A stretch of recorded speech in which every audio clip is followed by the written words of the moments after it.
The states around us are moving to that direction, slowly but surely. One of the things we cannot forget is we carry, blame it on anybody you want to, but we carry a large portion of poverty that other states don't.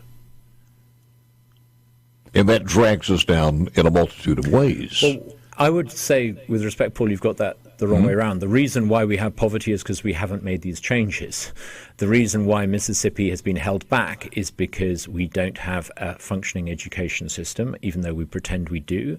We have certificate of need restrictions that favor producer interests, not the ordinary Mississippian. The reason why Mississippi has been held back and has atrocious levels of workforce participation is a reflection of the failure to reform the education system. So to say that we are held back because we have poverty, no. Poverty is a reflection of the failure of conservatives in Mississippi to implement the kind of changes happening in states all I don't disagree with you on that one, and I find myself being, and I'm a very aggressive guy wanting to get this to get it done. We've been pushing for this for a very, very long time, and I understand that. But 12 years is not a lot of time, and there has been a lot of progress. And for anybody to say that in 12 years all of these things should be completed and we should be on the road to La La Land, whatever, is a little bit incorrect. Of course, but Paul, how long did it take Sarah Huckabee Sanders, the governor of Arkansas, to implement universal school choice? Well, she can proclaim anything and she can pass anything. First of all, she didn't. Well, she passed it in 24 months. Arkansas doesn't carry the amount of poverty that we do. It's got a delta like we do. The demographics are very similar. The numbers are not the same, and they have more. Actually, it's uncannily similar to us in so many ways. And if Arkansas can do it in 24 months, why haven't we done it in 12 years? All right. First of all, I think that when you start looking at some of these things, we are moving slowly but surely in the right way. And if you don't pat somebody on the back for the achievements and you belittle those achievements, I think that's as detrimental as criticizing them. Well, maybe it's time to ruffle a few feathers because the sort of mutual applause society hasn't actually achieved much in 12 years, has it?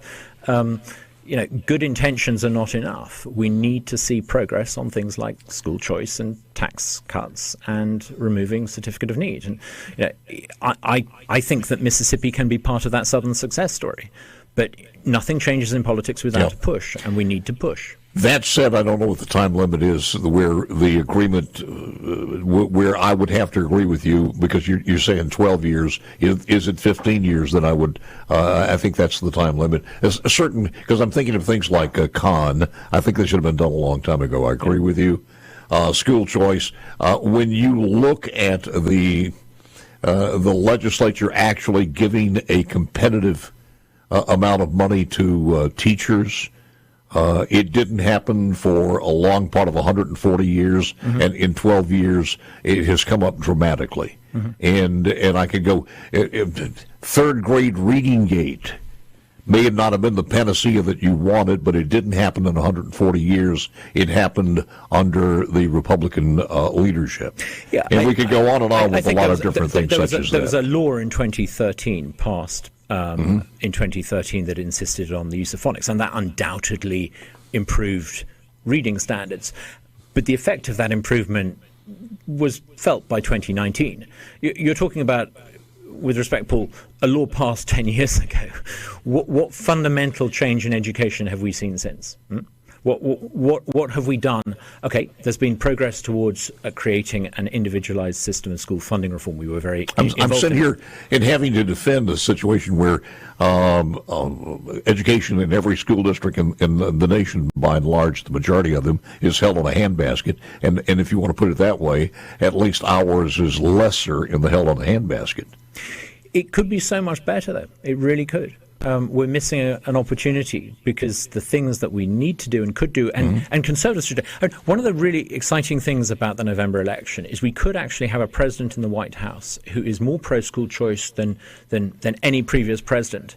Yeah. And then I think it would be really odd if Mississippi conservatives or notional conservatives still try and find excuses not to do it. I mean, at what point do we say, hang on, what is it you're actually doing to improve education in Mississippi? I guess what we need to do is just model the model of efficiency, and that would be Parliament. Mm-hmm. I wouldn't model anything on Parliament. You guys broke away in 1776 for a very good reason. Touche. Thank you for mentioning that. And now you're here in Mississippi, so there's got to be some good to it. Well, the reason why the United States works so well is you've got 50 different systems, and you can compare and borrow good ideas. Let's borrow from Arkansas and Alabama. And that in itself is a good marketplace test. You're right. Douglas Carswell, wish we had more time. Always a great, energetic conversation. Thank you for coming in, sir. Thank you. Got more